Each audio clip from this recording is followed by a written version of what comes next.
Hello everyone, welcome back to my channel.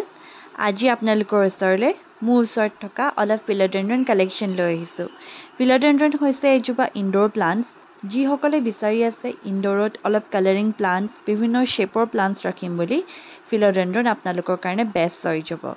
ফিলোডেণ্ড্ৰনৰ প্ৰতিপালন কেনেকৈ কৰিব লাগে এই ভিডিঅ'টোত সকলোখিনি জনোৱা হৈছে।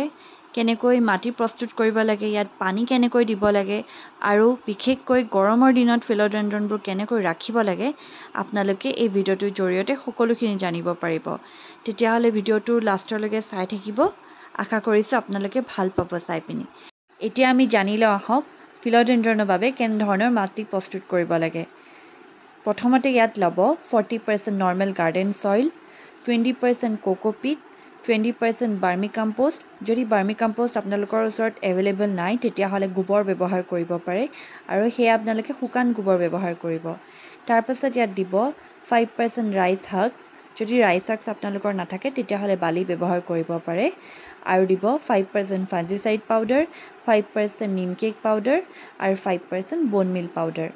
এই সকলোখিনি দি ভালদৰে মিশ্ৰণটো বনাই ল'ব। মিশ্ৰণটো বনাই পিনি মাটিৰ পট নতুবা প্লাষ্টিক পটত এই প্লাণ্টজোপা লগাব পাৰে।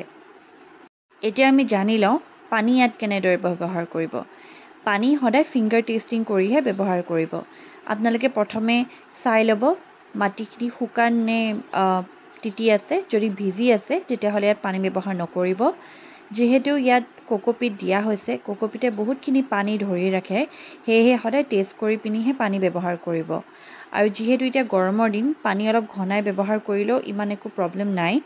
তথাপিও আপোনালোকে সদায় চেক কৰি পানীখিনি ব্যৱহাৰ কৰিব। যেতিয়া আপোনালোকে দেখা পাব ওপৰ মাটিটো শুকান হৈছে তেতিয়াহে পানী ইয়াত ব্যৱহাৰ কৰিব। যদি আপোনালোকে মাটি পট ব্যৱহাৰ কৰিছে তেতিয়াহ'লে পানী আপোনালোকে সদায় দিলেও ইমান প্ৰব্লেম নাই, কাৰণ মাটিৰ পটটোৱে বহুতখিনি পানী টানি ৰাখে। আৰু যদি ইয়াত প্লাষ্টিক পট ব্যৱহাৰ কৰিছে তেতিয়াহ'লে পানী সদায় চাই চিতিহে দিব। আটাইতকৈ ইম্পৰ্টেণ্ট কথা, লোকেশ্যনটো ক'ত হ'ব লাগে। এই প্লাণ্টজোপা কেনেকুৱা ধৰণৰ জেগাত ৰাখিলে ধুনীয়া হৈ থাকিব, ইয়াৰ বাবে আপোনালোকে চইচ কৰিব এটা পোহৰ জেগা, য'ত ৰ'দ নপৰে কিন্তু ধুনীয়া পোহৰ আহি থাকে আৰু এয়াৰটো চাৰ্কুলেট হৈ থাকিব পাৰে। তেনেকুৱা এটা জেগাত এই প্লাণ্টজোপা ৰাখিলে খুব ধুনীয়াকৈ বাঢ়িব আৰু ইয়াৰ যিটো কালাৰ, সেই কালাৰটো মেইনটেইন হৈ থাকিব। আপোনালোকে যদি ইনডোৰত ৰাখিম বুলি ভাবিছে বা ৰুমৰ ভিতৰত ৰাখিম বুলি ভাবিছে তেতিয়াহ'লে খিৰিকীৰ কাষত ৰাখক। খিৰিকীৰ পৰা ধুনীয়া পোহৰো আহি থাকিব, লগতে এয়াৰ চাৰ্কুলেটো হৈ থাকিব। এনেকুৱা ধৰণৰ জেগাত ৰাখিলে ফিলোডেণ্ড্ৰনবোৰ খুব ধুনীয়া আৰু হেল্ডি হৈ থাকিব প্লাণ্টজোপা। আপোনালোকে নিশ্চয় অনুভৱ কৰিব পাৰিছে এতিয়া খুব গৰম পৰিছে। এই গৰমৰ দিনকেইটাত প্লাণ্টছবোৰ কেনেদৰে হেল্ডি কৰি ৰাখিব, তাৰ বাবে আপোনালোকে প্লাণ্টছবিলাকত সদায় ৱাটাৰ মিক্সিং কৰিব। একেবাৰে দুপৰীয়া তেনেকুৱা টাইমত নকৰিব, ৰাতিপুৱা নহ'লে বা আবেলি এনেকুৱা সময়তহে ৱাটাৰ মিক্সিং কৰিব, যাতে প্লাণ্টছবিলাক হেল্ডি হৈ থাকে। এই প্লাণ্টজোপা মোৰ দেখিছেনে, এইজোপা চিলভাৰ ফিলোডেণ্ড্ৰন বুলি কোৱা হয়। মই গ্ৰীণ নেটৰ তলতে ৰাখিছিলোঁ, তথাপিতো ইমান এতিয়া গৰম পৰিছে যে ইয়াৰ পাতখন জ্বলি গৈছে।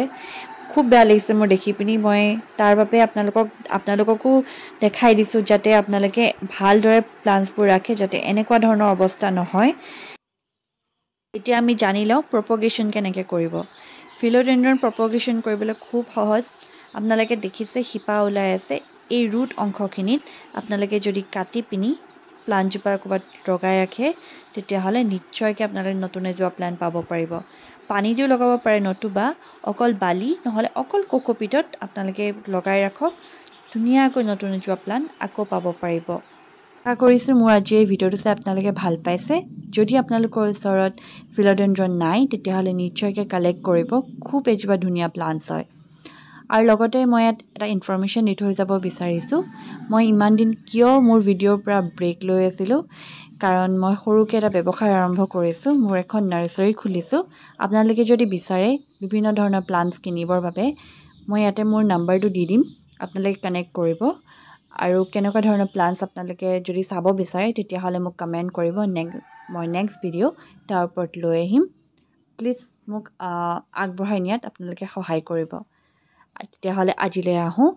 আৰু যদি মোৰ ভিডিঅ'টো ভাল পাইছে তেতিয়াহ'লে লাইক আৰু কমেণ্ট কৰি যাব, আৰু মোৰ চেনেলটো যদি নতুনকৈ আহিছে তেতিয়াহ'লে ছাবস্ক্ৰাইব কৰি থৈ যাব। থেংক ইউ ফৰ ৱাচিং।